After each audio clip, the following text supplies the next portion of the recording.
So you're thinking about buying a used Cybertruck, and I get it. The prices have come way down from the six-figure hype era. You're starting to see a lot of them pop up in the used car market, and as of this past week, Tesla started selling used Cybertrucks directly.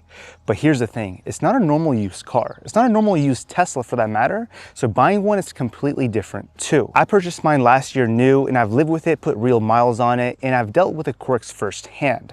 So this video is a comprehensive guide on what to look out for when buying a used Cybertruck. The first thing to understand is that the Cybertruck doesn't have paint. There's no clear coat on the body panels, which means any scratch you see isn't in a layer of paint sitting on top of the metal, it's in the stainless steel itself. So when you're inspecting a used one, run your eyes and your hand along the flat planes of the panels. Here's the good news though, the scratches in stainless steel are in fact repairable. Tesla's collision repair manual has a full procedure for both light and deep cosmetic scratches, using an orbital sander with specific surface conditioning discs, working through progressively finer grits. Barkeeper's Friend is also worth trying out first. It has mild abrasive properties that can clear up minor surface level scuffs. The catch is the scope. The entire side of the truck with that scratch has to be refinished no matter which route you go. Every panel on that side of the truck has to essentially match. A scratch on one door means refinishing the entire door surface plus everything else on that same side. The process of removing scratches isn't simply a spot treatment. Tesla even recommends trained technicians do it this way. The other upside is that the 301 series stainless steel used is significantly harder than standard automotive steel, so it holds up better to minor scratches and everyday wear in the first place. This tip is more so for those deep, hard scratches to look out for.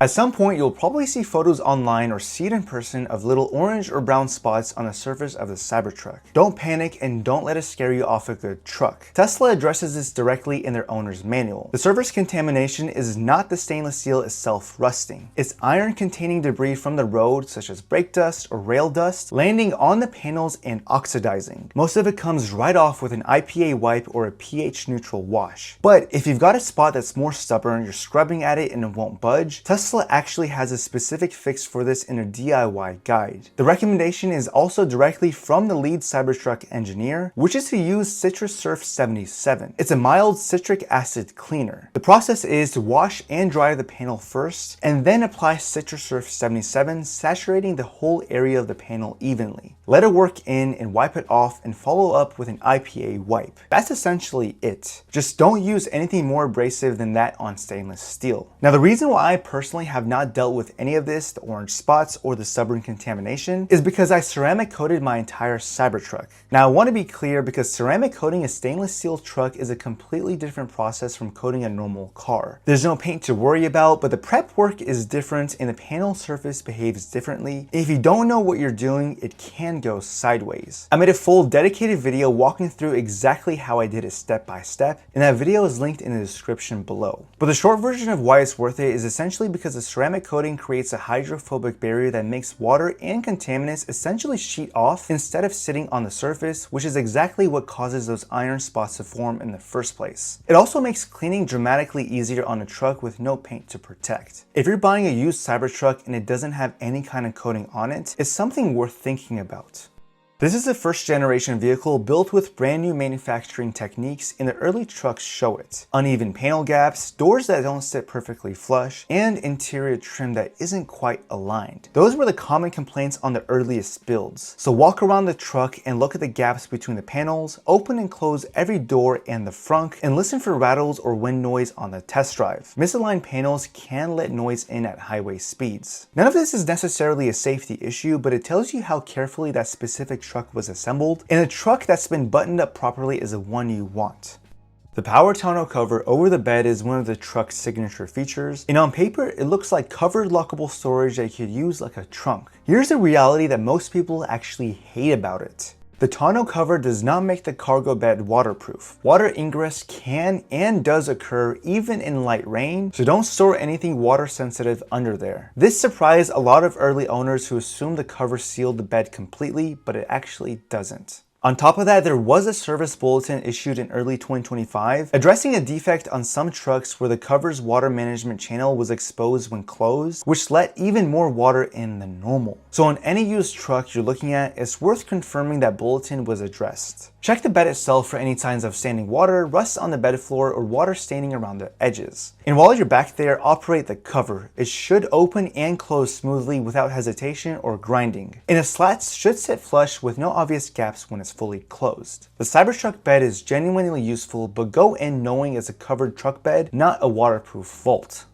Real quick, if you haven't already, hit that like button and subscribe. It really helps support the channel more than you know, and I truly appreciate it. The Cybertruck has one of the largest single pieces of automotive glass ever put on a production vehicle. We're talking about a windshield that spans almost the entire front end of the truck. That scale is part of what makes a truck look the way it does, but it also means a crack or a chip is not a simple $200 Safelite appointment. Windshield replacement on a Cybertruck runs well over $2,000, and it's highly recommended it's done with OEM glass and recalibration of the cameras behind it, so you can't just throw any piece of glass on there. When you're inspecting a used one, spend real time on the windshield. Look at it from multiple angles, in different lighting, and across the whole surface. A small chip hiding near the edge can spider into a full crack when temperature changes, so don't brush past it.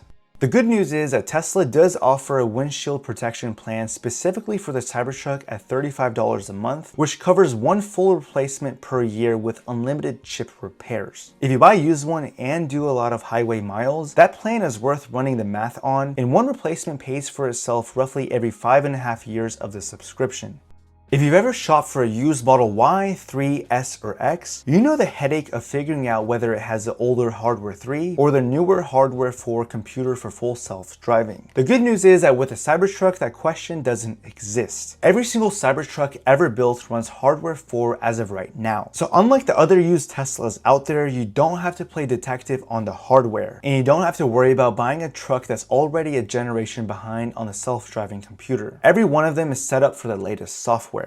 One of the genuinely useful things this truck can do is power stuff. Your tools, a campsite, even your house during an outage through a feature called Power Share. There are outlets in the bed and the cabin, and the V2H setup can back up a home. But the two main things to check on a used Cybertruck is one, actually plug something into the outlets and make sure they all work, the 120 volt and the 240 volt outlets. And two, understand that powering a home through Power Share requires a separate electrical installation at your home, so even if the truck supports it, a used one won't come with your home setup for it. Confirm what the truck can do, and don't assume the home side is done for you.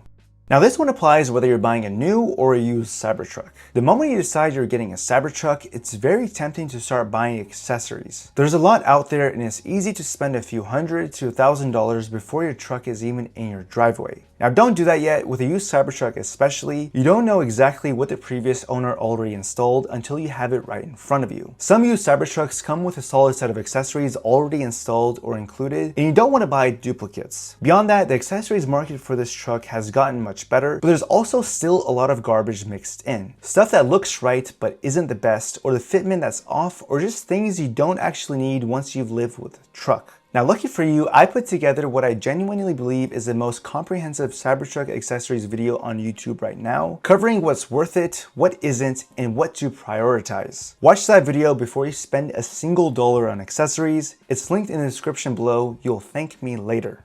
There are a few accessories I'd buy on day one, and a front camera protector is one of them. Since the camera sits low, it's exposed to road debris, and it can get chipped up pretty fast. Speaker makes a good one, and it's really easy to install. And a simple registration holder is another small thing that makes a glove box a lot less cluttered. If you're looking at an all-wheel drive or a Cyber Beast, it has an air suspension, and the air suspension is one of the more common problem areas some owners report. The symptoms to ask about and watch out for are things like the air suspension unable to raise warning, the compressor overheating, a corner of the truck sagging, or clunking noises during slow turns. On a test drive, cycle through the ride heights and make sure it raises and lowers smoothly. It's worth knowing that the rear-wheel drive and the base all-wheel drive models have regular coil springs instead of the air suspension, which is a simpler setup and fewer of these headaches. So the suspension question really only applies to the premium all-wheel drive and the Cyber Beast.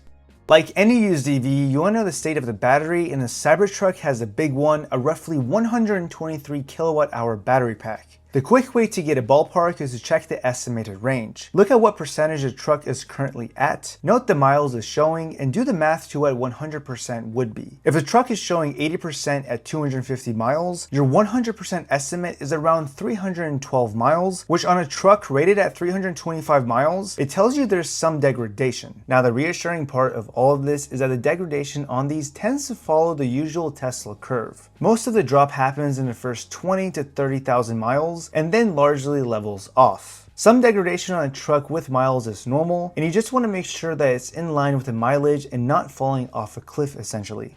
This next one is where you need to be honest with yourself.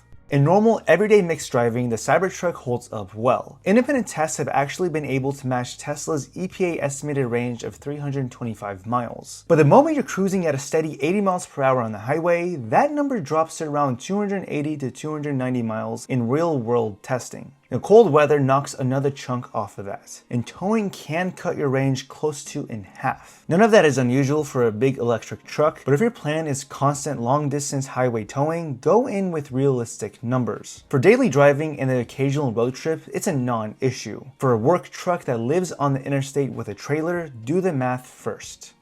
Check out the accident history like you would with any other used car, but understand the stakes are slightly higher on this truck. Because of a stainless steel body, real collision damage is expensive and complicated to fix. Most regular body shops simply aren't set up to work with it, so I stick to Tesla authorized repair for anything structural. And the parts availability has meant some owners have waited weeks to months for repairs. So a Cybertruck with a clean history is worth a premium, and one with prior body damage deserves extra scrutiny about who fixed it and how. This isn't a truck where you want to discover a hidden repair after the fact.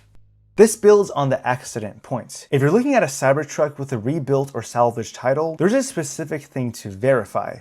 Heavily damaged Teslas can lose supercharging access, and getting it re-enabled may require taking the truck to Tesla to be inspected and approved, potentially at a cost. So if the title isn't clean, confirm the truck can still supercharge before you buy it. Now, one other thing worth knowing is that Tesla at times has declined to take certain recalled Cybertrucks, like the ones with a known inverter defect as trade-ins, which tells you how seriously they treat unresolved issues on these trucks. The Cybertruck's warranty isn't one single thing, and the differences matter a lot on a used truck. The basic bumper-to-bumper warranty coverage is 4 years or 50,000 miles, whichever comes first, and some owners have hit that 50,000 mile mark in a couple of years, so on a higher mileage truck, that coverage may already be gone. The big one, the battery and drive unit, is covered for 8 years or 150,000 miles, with a guarantee of at least 70% battery capacity. And the body and rust perforation coverage runs 12 years with unlimited miles. So before you buy, see exactly where the specific truck you're looking at sits. What's still covered and what isn't can swing the value quite a bit.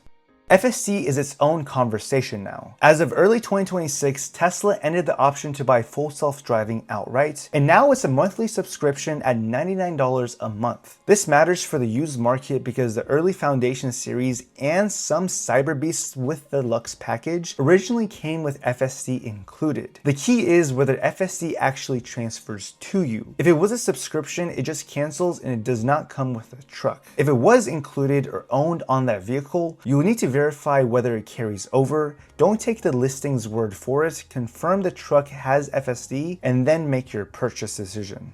And this leads to the most important new thing happening right now. As of recently, Tesla started selling used Cybertrucks directly on their site, with prices starting around $66,000, and they're selling out pretty fast. But here's a catch, and it's a big one. When Tesla resells a Foundation Series Cybertruck, it strips the FSC off of it. You only get a 3-month trial instead of the lifetime feature it originally came with. If you want a Foundation Series Cybertruck with FSD, you would have to buy it from a private seller or a used car dealer, and the original FSD typically stays on the truck. So the same exact truck can be a very different deal depending on who you buy it from. Tesla's used inventory is convenient and the trucks are inspected, but read exactly what software is and isn't included because that 3-month trial is not the same as owning it for the life of the truck. And that's the rundown, everything I personally would look out for and check out before buying a used Cybertruck. And look, despite all the quirks and the prices being where they're at right now, this actually makes it an interesting purchase as long as you go in with your eyes wide open. It's a first generation, one-of-a-kind vehicle, which makes it really cool, but also exactly why you should be more careful going in. If you enjoyed this video, drop a like and hit that subscribe button. Let me know your thoughts on buying a used Cybertruck in the comments down below. Would you prefer buying a used one, or are you going to go the route of buying a new one? As always, thank you all for watching, and I'll catch you in the next one.